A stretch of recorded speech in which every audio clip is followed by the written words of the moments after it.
जय श्री राम सभी भक्तों को, जय माता की। फिर एक नई वीडियो के साथ आप सबके सामने हाजिर हो गए हैं। जैसा कि आप सभी को पता ही है कि हनुमान जी से जुड़ी हुई हमारी जो वीडियो है आप तक लाने की पूरी कोशिश रहती है। तो आज हम जानेंगे, आज जो है आप बताइए, हनुमान नाष्टक का पाठ करने से क्या लाभ हमें होते हैं और कब कब और किस किस उद्देश्य के लिए जो है हनुमान नाष्टक का पाठ हमें करना चाहिए। शुरू करते हैं आज की वीडियो। जय श्री राम। जय श्री राम, जय श्री बालाजी, जय माता की। सब सुख लहे तुम्हारी शरणा, तुम रक्षक का हुक्म रहना। आपन तेज समारो आपे, तीनों लोक हांकते कापे। आपके हांकने से ही तीनों लोक कांप जाते हैं। हे पवन पुत्र, आज हनुमान अष्टक के अंदर कुछ ऐसी रहस्यमयी बातें हैं जिनको समझना, जिनको जानना आपके लिए बहुत ही ज्यादा अनिवार्य है। हनुमान अष्टक है क्या? क्या है हनुमान अष्टक? उसे समझिए। हनुमान अष्टक का कब किसने, कब उसकी वाक्य कब निकले गए और कब ये जो चर्चा हुई हनुमान अष्टक की, ये बात उस समय की है जब हनुमान जी को और अंगद को कह दिया गया था और जामवंत जी को कि माता सीता का पता लगा के आइए। दक्षिण की तरफ अभी तक कोई सेना नहीं गई है। तो ये माता सीता का पता लगाते लगाते समुद्र तट पर पहुंच गए। वहां जाते ही उसी समय अंगद ने कहा कि अब तो हार गए, और चाचा सुग्रीव ने कहा है कि अगर खाली हाथ लौटे तो मृत्यु दंड को प्राप्त होगे। मरना वहां भी है और मरना यहां भी है, तो क्यों ना यही मर जाए। तो ऐसी निराशावर्धक जब बातें आई, और जब साक्षात हनुमान जी आपके साथ हो, तो अगर आपके जीवन में भी कोई निराशा कूद पड़ती है, आशाएं सारी टूट जाती हैं, विश्वास आपका बाबा पे पूरा है लेकिन कोई चीज साथ नहीं दे रही होती है, तब हनुमान नाटक एक ऐसा वीर है जो तुम्हारे लिए कृपादायक बनेगा। कैसे बनेगा ये जान लीजिए, और ये आपको कैसे बाबा की कृपा को दिलवा सकता है और आपकी मनोकामना को भी पूर्ण कर सकता है। जब सारी आशाएं टूट गई अंगद की, तो वो मृत्यु के लिए प्रयास करने लगे।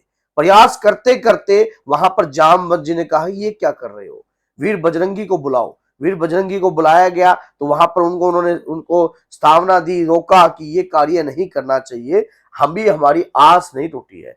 कहते 100 योजन तक समुद्र है, कुछ दिखाई नहीं देता है, सारी जगह देख लिया है लेकिन माता सीता का पता नहीं लगा है। तब वहां पर क्या वाक्य होते हैं? तब गरुड़ जी के भ्राता है, उन्होंने वहां पर बताया, लेकिन रावण वहां ले गया है। अब अंगद कहता है कि मैं छलांग लगा दूंगा लेकिन वापस नहीं आ पाऊंगा, छलांग लगा दूंगा। लेकिन सभी लोग कहते हैं कि हाँ भी, हम भी ऐसे कर सकते हैं लेकिन वापस नहीं आ सकते। जामवंत जी कहते हैं मैं तो बूढ़ा हो गया हूं।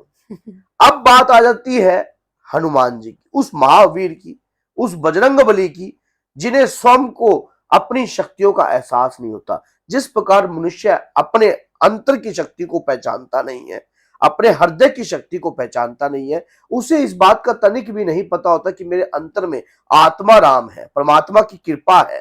और उस कृपा को, अगर वो कृपा जागृत हो जाए तो हमारे को पता नहीं कहां से कहां जोड़ देती है। इसी प्रकार से जब देखा गया हनुमान जी को, अब जामवंत जी ब्रह्मा जी के मानस पुत्र हैं, और मानस पुत्र होने के नाते उन्होंने, अब उन्हें ज्ञात था कि हनुमान जी वीर बजरंगी हैं और इस कार्य को हनुमान जी ही कर सकते हैं।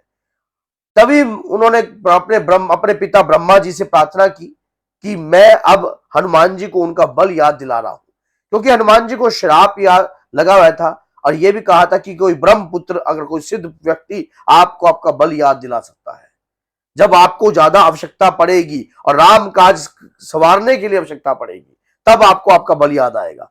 ये श्राप के बाद का पश्चाताप के रूप में मिला था। तो उसके बाद क्या होता है कि जब हनुमान जी को उनका बल याद दिलाया जाता है, तब जामवंत जी अपने मुख बिंदु के द्वारा बोलते हैं कि बाल समय रवि बख्श लियो, जब तीनों ही लोक भयो अंधियारो। कि बाल समय में, रवि मिने सूर्य है, सूर्य का भक्षण करने वाले आप ही थे, तब तीनों लोक में अंधकार हो गया था।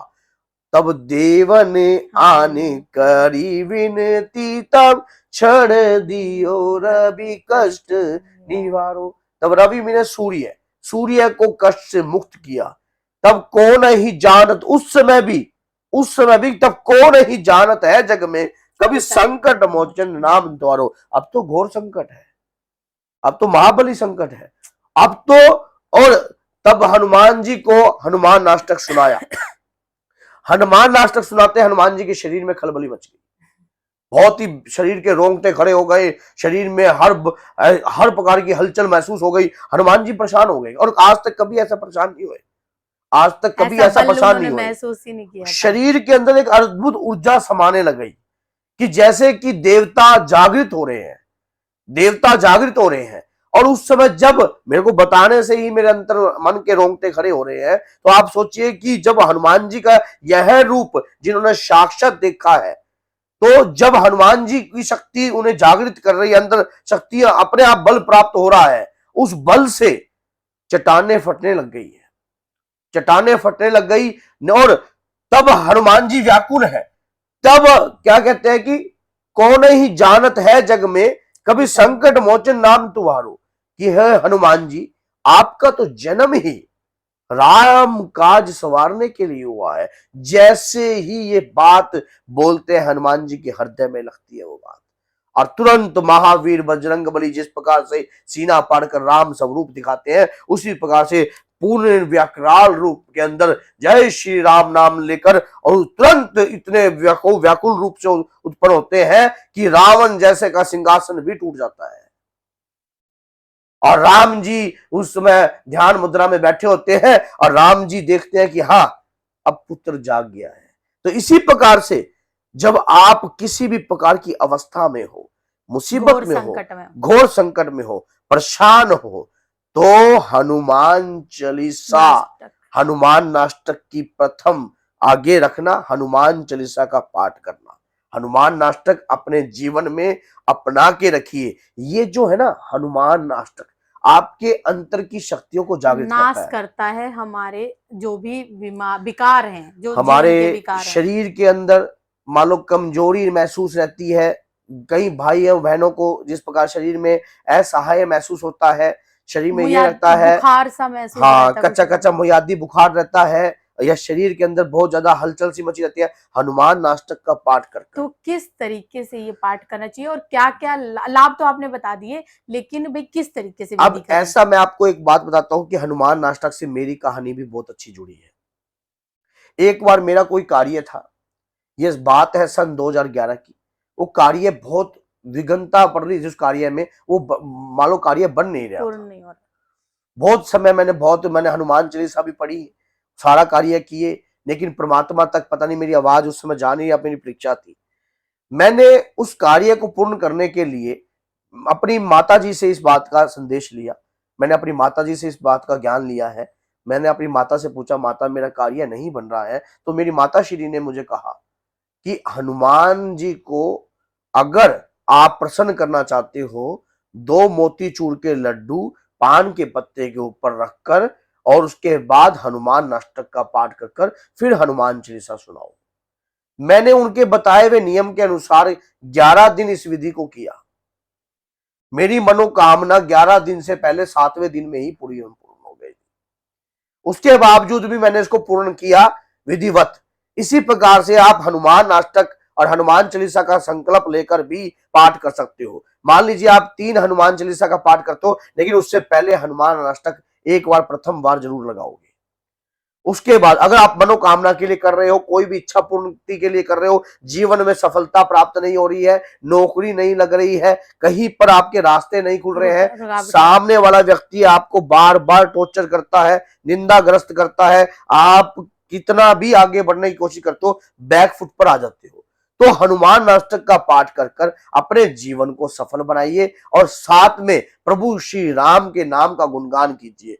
देखिए हनुमान नाष्टक ने मेरे काज संवारे हैं, और हनुमान जी को बल याद आता है।